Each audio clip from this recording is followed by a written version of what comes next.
Mapagpalang araw po sa ating lahat. Ang aking pong bahagi ngayon ay mula sa Aklat ng Josue, Kabanata 18, talata 1 hanggang 6. Ang paghahati sa iba pang bahagi ng lupain. Matapos nilang sakupin ang lupaing iyon, ang buong Israel ay nagtipon sa Shilo at itinayo roon ang tuldang tipanan. 7 lipi ni Israel ang hindi pa tumatanggap ng kanilang kaparte sa lupain.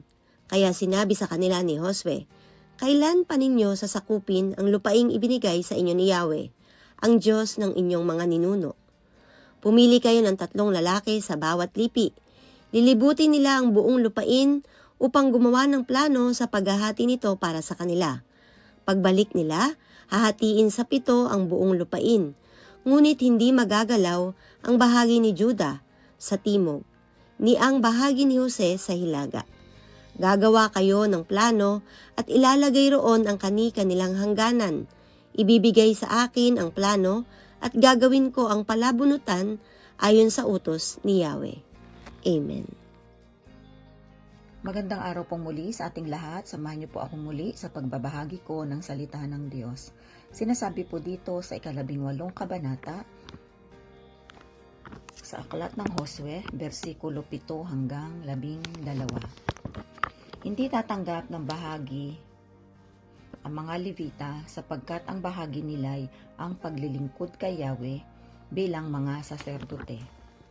Ang mga lipi naman ni Gad at Ruben at ang kalahati ng lipi ni Manases ay matatag na sa lupaing ibinigay sa kanila ni Moises sa ibayo ng Jordan.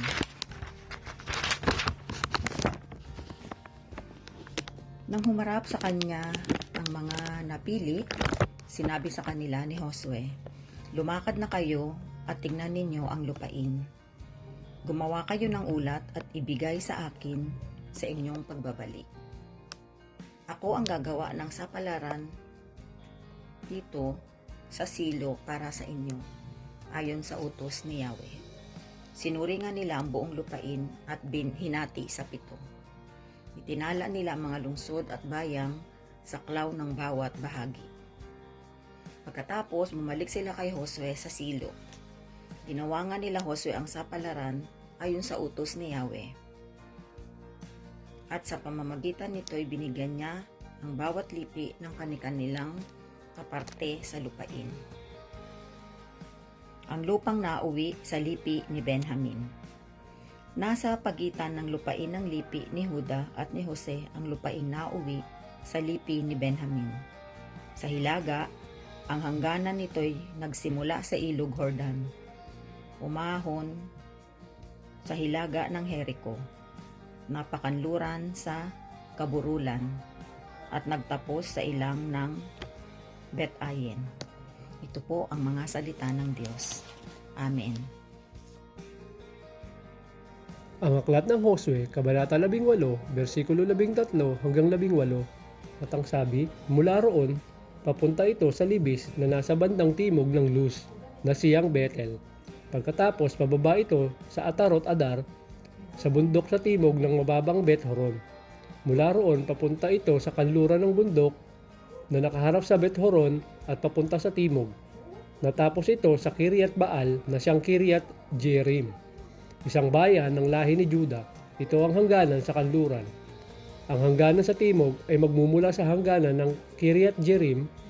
Mula roon, papunta ito sa kanluran sa mga bukal ng Neptoa.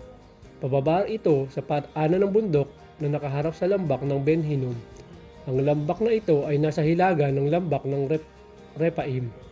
Mula roon, papunta ito sa lambak ng Hinnom, sa timog na ng lungsod ng mga Jebuseo, pababa sa En-Rogel. Paliko agad ito pahilaga papuntang En-Shemesh hanggang sa Gililot na nakaharap sa daang paahon ng Adumim.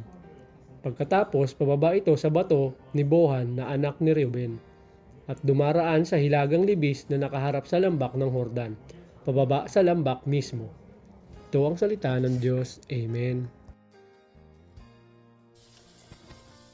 Our devotion for today is from the book of Joshua, chapter 18, verse 19 to 23. ang hangganan ay patuloy sa tabi ng Beth Hogla na dakong hilagaan at ang labasan ng hangganan ay sa hilagaang dagat-dagatan ng dagat na alat. Sa timugang dulo ng Jordan, ito ang timugang hangganan. At ang Jordan ay hangganan niyaon sa sulok ng silanganan. Ito ang mana ng mga anak ni Benjamin ayon sa mga hangganan niyaong sa palibot, ayon sa kanilang mga angkan.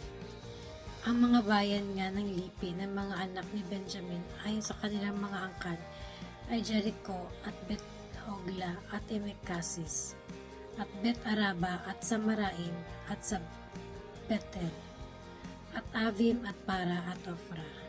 This is the word of God. Amen. Mapagpalang araw po sa ating lahat. Ang aking pong babasahin ngayon ay mula sa aklat ng Josue, Kabanata 18, talata 24 hanggang 28. Kefar, Ammoni, Ofni at Geba, 12 bayan kasama ang mga baryo nito. Dagdag pa rito ay ang Gibeon, Rama, Beerut, Mizpah, Kefira, Moza, Rekem, Irpil, Tarala, Zela, Helef, Jebus, na siyang Jerusalem, Gibeya at Kiriat Jearim, na bayan kasama ang mga baryo nito. Ito ang natanggap ng lahi ni Benjamin na hinahati-hati ayon sa bawat sambayanan. Ito ang salita ng Diyos. Amen.